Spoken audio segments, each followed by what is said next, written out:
আমার প্রিয় বন্ধুগণ, রাতের ডিনার শেয়ার করতে চলে এসেছি। দেখো, করে নিয়েছি গরম গরম রুটি। রুটি খেতে রাত্রিবেলা সবারই ভালো লাগে। শীত, বর্ষা কিংবা গরম সব কালেই রুটি কিন্তু রাত্রিবেলা ভালো লাগে, জলখাবারেও ভালো লাগে। আর দুপুরবেলা আমরা বাঙালিরা ভাত প্রিয়, তাই ভাত খেতে ভালোবাসি। একদম নরম নরম রুটি গরম গরম। আর করে নিয়েছি। সব দিন একরকম ভালো লাগে না বন্ধুরা, তোমরা করে খেতে পারো কিন্তু এইভাবে। রেসিপিটি বলছি তোমাদের, দেখো। আলু মরিচ ভীষণ ভালো লাগে। আমরা আগে উপোস করলে যখন মিষ্টি ভালো লাগতো না মুখে, তখন এইভাবে মা কাকিমারা ঝাল ঝাল আলু মরিচ করে দিত।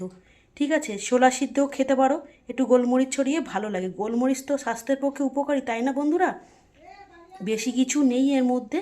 দেখো, আলুগুলো সেদ্ধ করে ছোট ছোট করে কেটে নিয়ে কড়াইতে সামান্য একটু ঘি, গ্রেট করা আদা, কাঁচা লঙ্কা একটু নাড়া দিয়ে নিয়েছি 1 মিনিটের মতো। দিয়ে আলুটা দিয়ে ওপর থেকে লবণ দিয়ে, আর দেখো নামানোর পরে গোলমরিচ ছড়িয়ে দিয়েছি। এইভাবে আলু মরিচ করে খেলে কিন্তু রুটির সাথে ভীষণ ভালো লাগে, মুড়ির সাথেও খেতে পারো। আর রয়েছে, দেখো আজকে শনিবার, তাই করে নিয়েছি টমেটো পোড়া। এখানে কাঁচা তেল, লবণ, পেঁয়াজ কুচি, লঙ্কা কুচি দিয়ে মেখে নেবো। রুটিটা কিন্তু ভালোই লাগবে। আর টমেটো পোড়া খেলে আমরা শুনেছি, মা বলতো যে কোনো পোড়া শনিবারে খেলে নাকি গ্রহের দশা কাটে। তোমরা জানো যদি কে এই নিয়মটা, তাহলে আমাকে কমেন্ট করে জানিও। আমাদের বাড়িতে কিন্তু সবাই এই নিয়মটা পালন করে, আমরাও পালন করি। মাঝে মধ্যে হয়ে ওঠে না, কিন্তু যখন হয়ে ওঠে তখন করি। আর আছে কলা। তো কেমন লাগলো কমেন্ট করে জানাবে। ভিডিওটা সম্পূর্ণ দেখার অনুরোধ রইল। যে সকল বন্ধুরা সম্পূর্ণ ভিডিও দেখে কমেন্ট করো, তাদেরকে অসংখ্য ধন্যবাদ।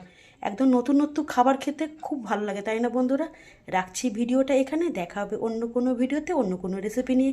সবাই ভালো থাকবে, সুস্থ থাকবে। যারা সম্পূর্ণ ভিডিও দেখো তাদের অসংখ্য ধন্যবাদ। টাটা, লাভ ইউ অল। সুস্থ থেকো সবাই।